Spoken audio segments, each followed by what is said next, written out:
Everyone at the party laughed when my dad called my startup a silly little app no one uses.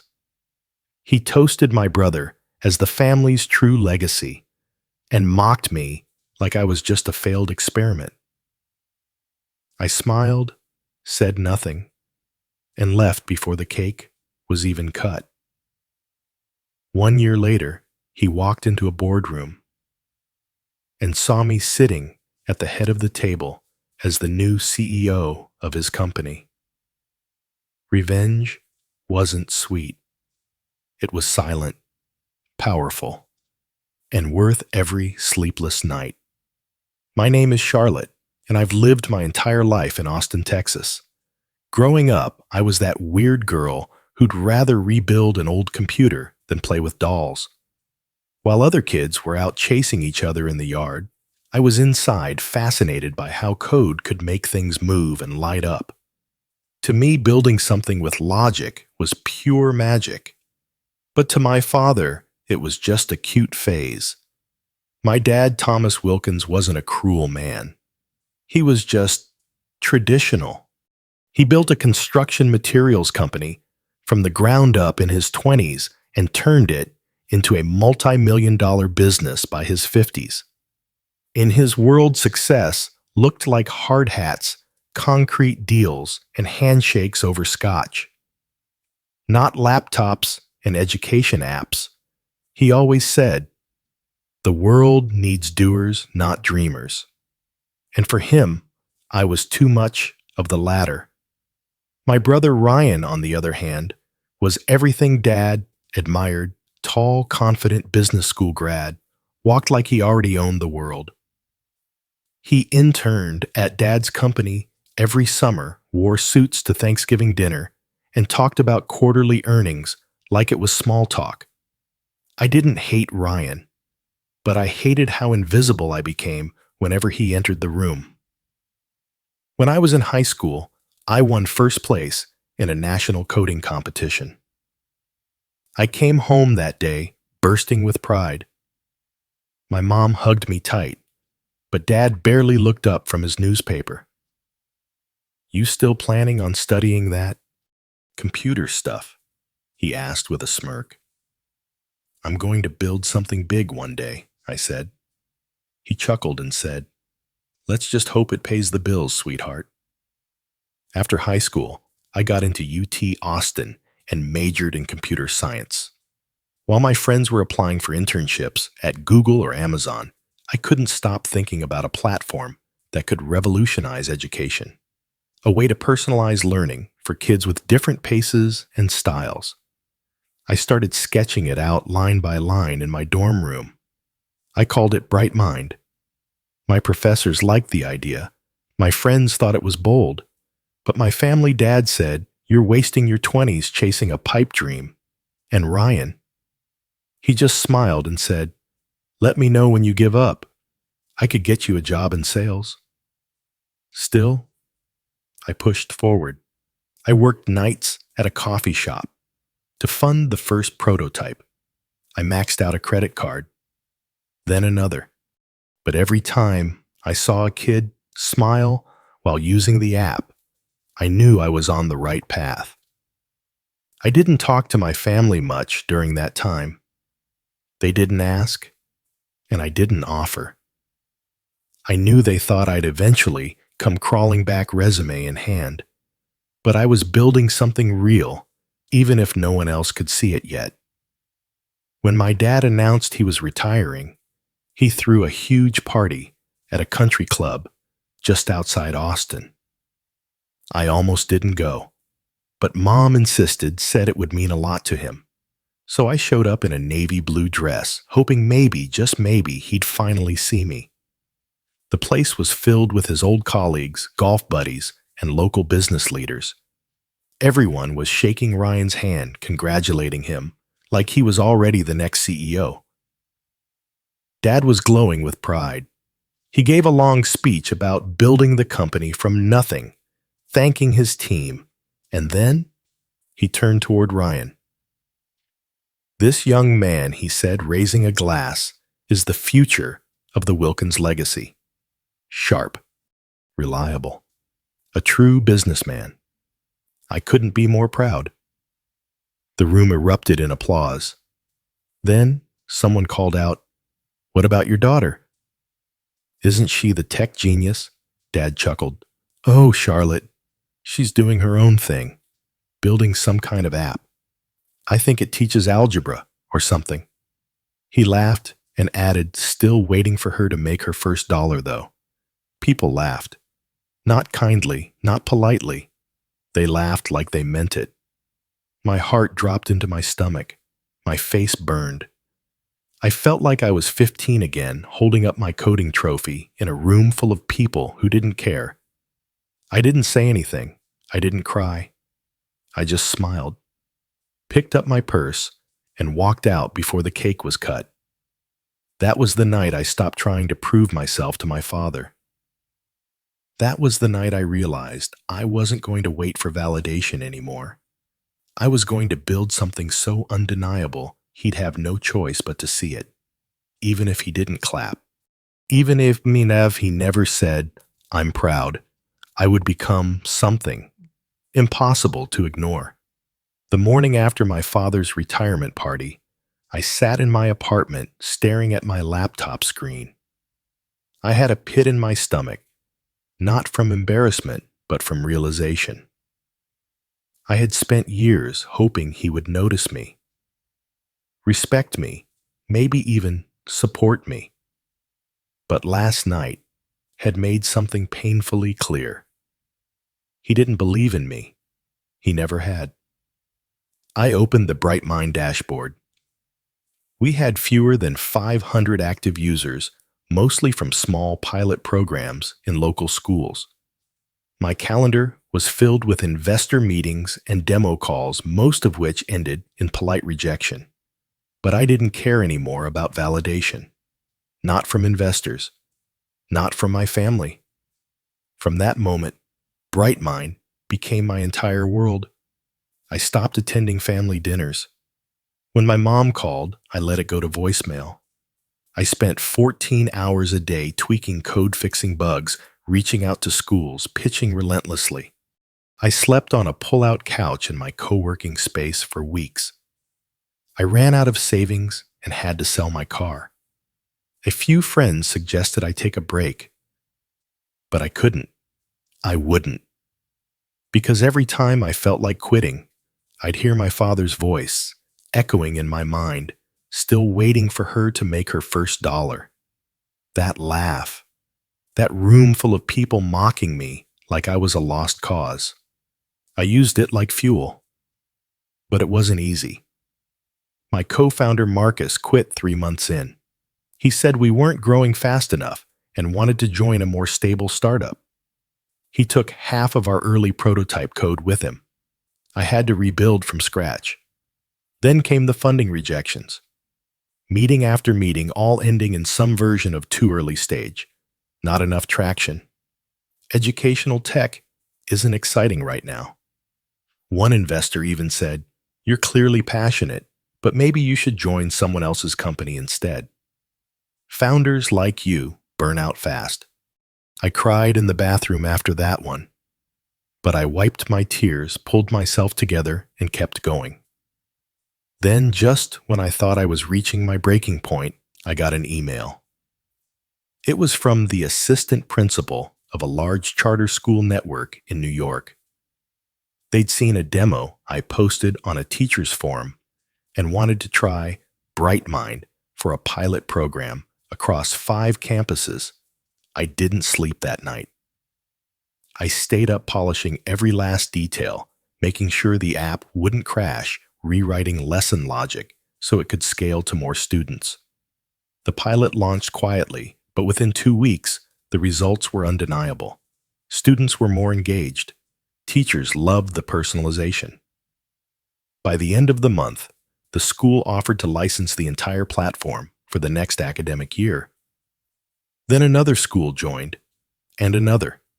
Within 4 months, BrightMind went from 500 users to over 30,000. But I didn't tell my family. I wasn't ready to share that part of my life again. Not yet. Instead, I worked in silence. I hired a new team, moved into an actual office, started rebranding Brightmind under a parent company called Nova Ed, a name no one in my family would recognize. Then something strange happened. I heard from a friend of my dad's, an old colleague who'd attended the retirement party. He said, "Hey, I heard you're doing something with educational software. Thought that was just a hobby." I just smiled and said, "It's going okay." Turns out, my father's company was in trouble. Supply chain issues, bad management from Ryan, and a shift in industry trends had cut their profits in half. They were bleeding cash, and they were looking for outside investors. One day I got a call from a venture capital partner I'd pitched 2 months ago. Someone who'd turned me down, actually. Now, he was interested, but not in Brightmind. He'd heard that Nova Ed was gaining traction in edtech and wanted to form a strategic acquisition fund with my team at the helm. The target companies looking for rescue funding, including my father's. I didn't even blink. "Let's do it," I said. For the first time in my life, I wasn't the daughter trying to prove herself. I was the founder, the decision maker, the one with leverage. And the irony, he had no idea. My father didn't even know I was still working on Brightmind, let alone that I was now operating under a different name. I stayed quiet. Let the negotiations happen through lawyers and firms. Let the numbers speak louder than my words ever could. Because the next time we'd meet, he wouldn't be standing behind a podium mocking me. He'd be sitting across from me in a boardroom stunned. Over the next few months, everything moved fast. Nova Ed, my rebranded parent company, grew from a scrappy startup to a quiet powerhouse in the education tech world. The licensing deals poured in charter schools, private academies, even a few public school districts were signing on. We weren't flashy. We weren't loud, but we were smart, and we were profitable. By the time our user base hit 150,000 students, we had a team of 27, a custom-built platform infrastructure, and 3 VCs circling us with acquisition offers. But I wasn't interested in cashing out. I had a different goal now, one I didn't share with anyone.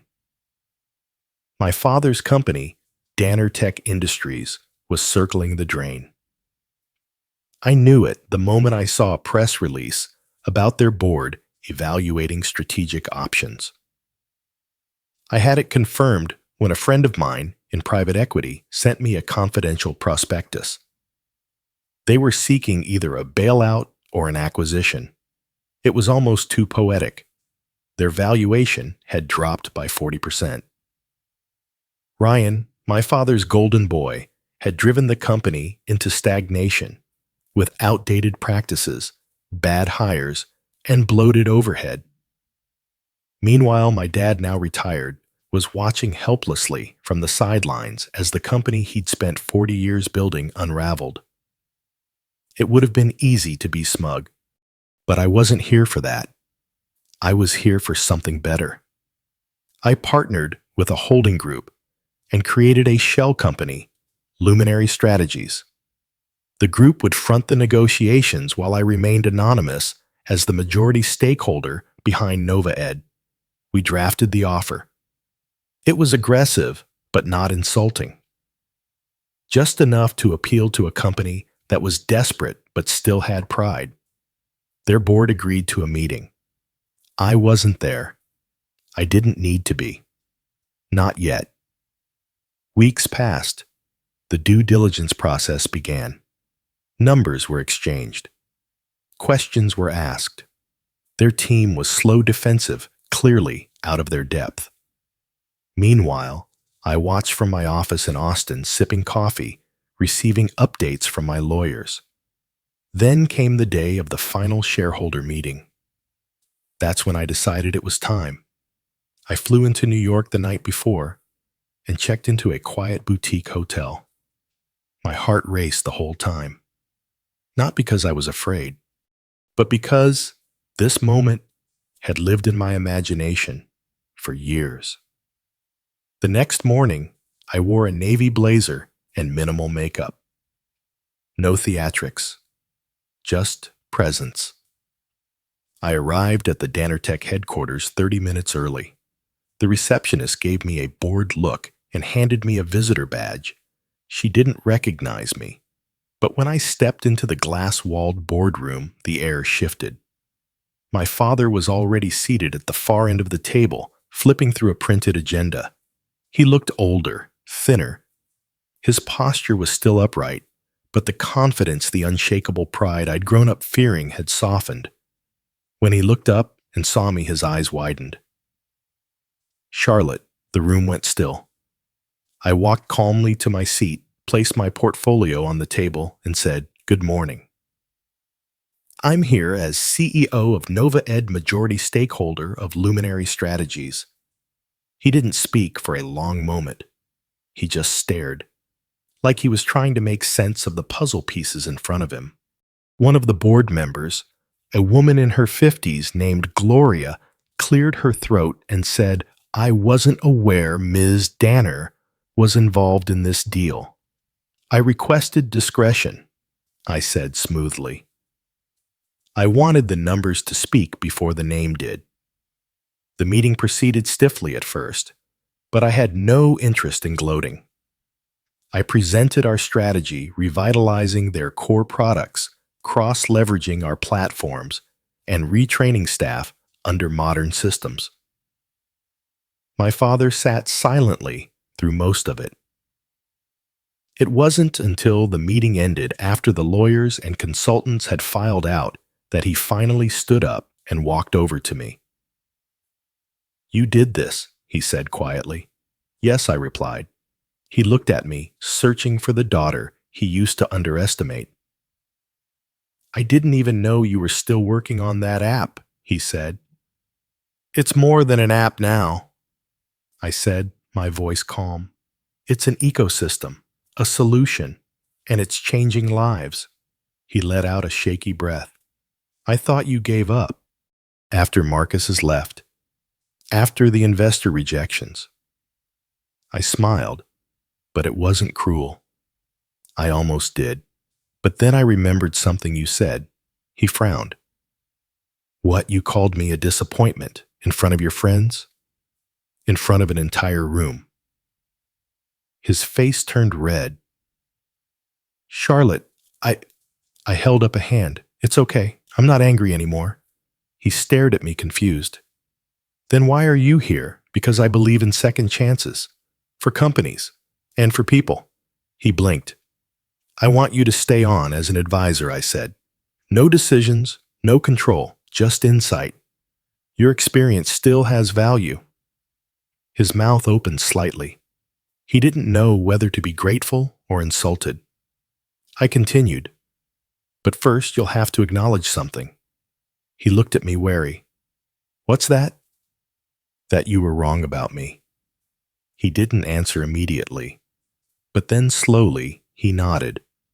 "I was," he said, voice low. "You were never the lost one." I was. I was too rigid, too proud to see you for who you were becoming." It wasn't an apology, not fully, but it was a start, and for me, it was enough. We shook hands. For the first time, not as father and daughter, but as professionals. After that, everything changed. Nova Ed continued to scale, integrating Dannertech's surviving products into our ecosystem. The company restructured, rebranded, and within 2 years, we went public. My dad kept his advisor role, attending quarterly strategy meetings. He never overstepped. And slowly, he began to treat me not like a child playing CEO, but like a peer. Sometimes, we even laughed.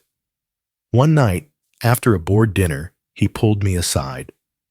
I want to say something I never said before he told me. I looked at him curious. I'm proud of you. I didn't cry, but I felt something break open inside me, something that had been clenched shut for years. Thanks, Dad, I said, and I meant it, because in the end, the revenge wasn't in the takeover. It wasn't in the numbers, or the title, or the stunned look on his face that first day in the boardroom.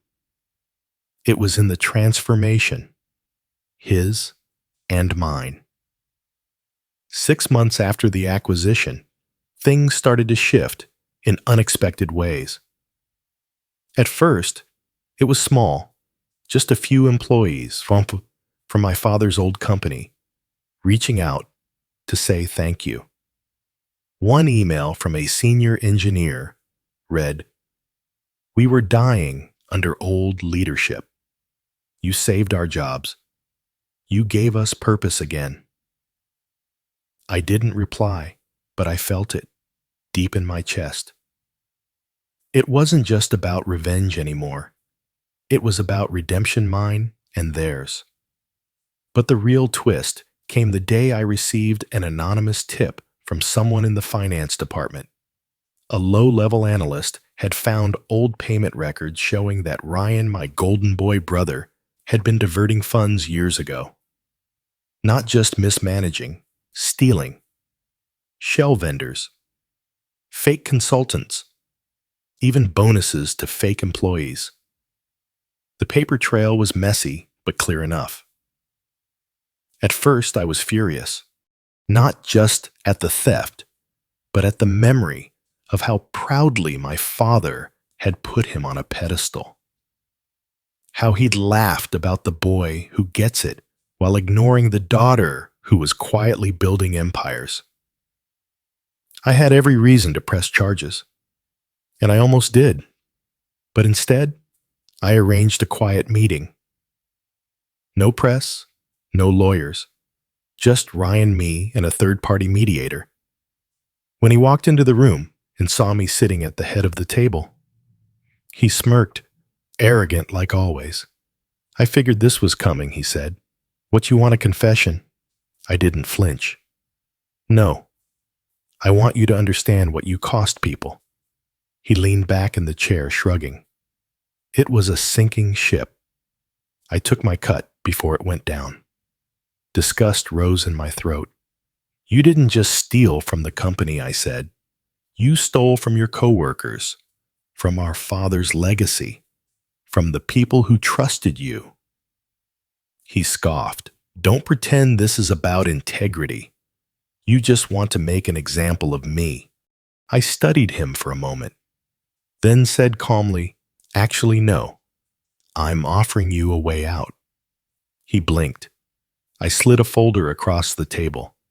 Inside was a signed agreement, full restitution, paid quietly over time with legal immunity, so long as he never stepped into another executive position again. "You can keep your house, your car, your life," I said, "but you walk away from the business world permanently." His jaw clenched.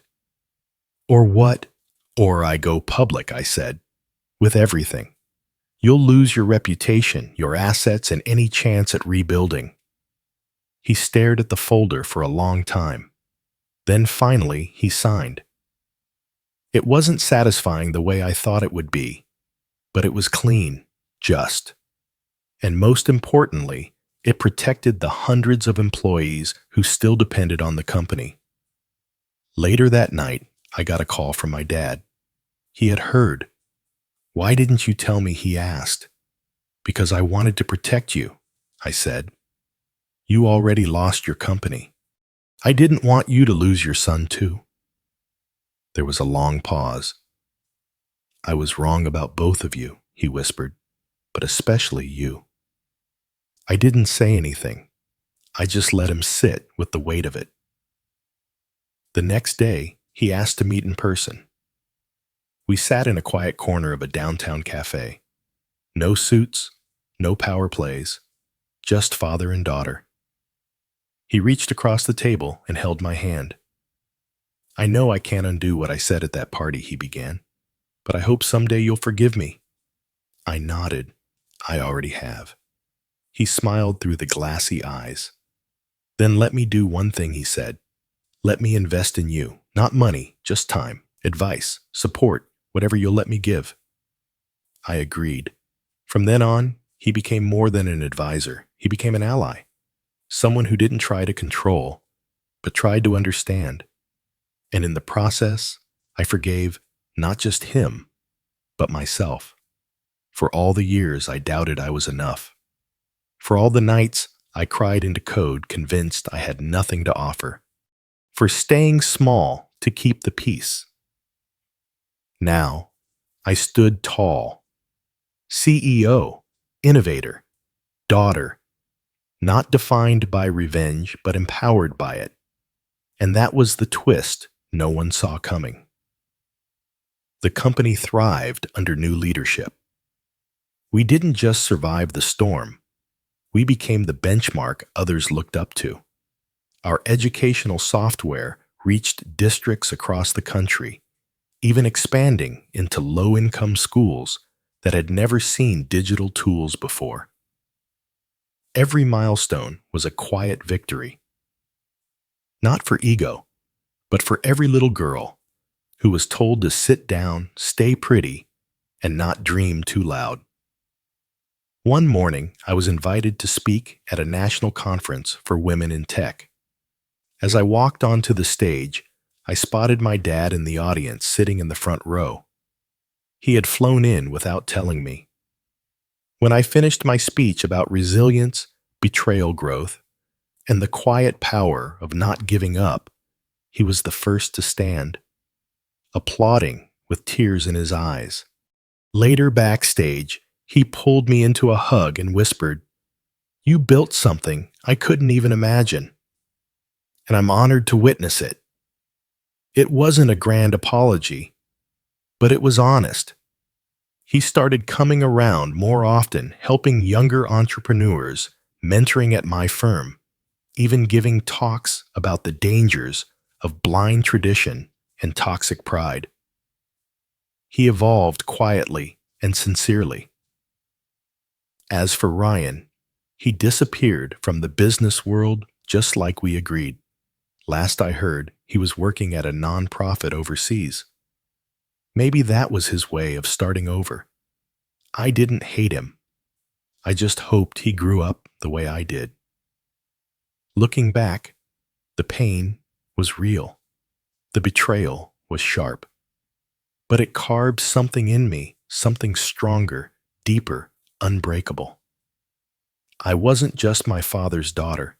I was my own legacy. And that made all the difference.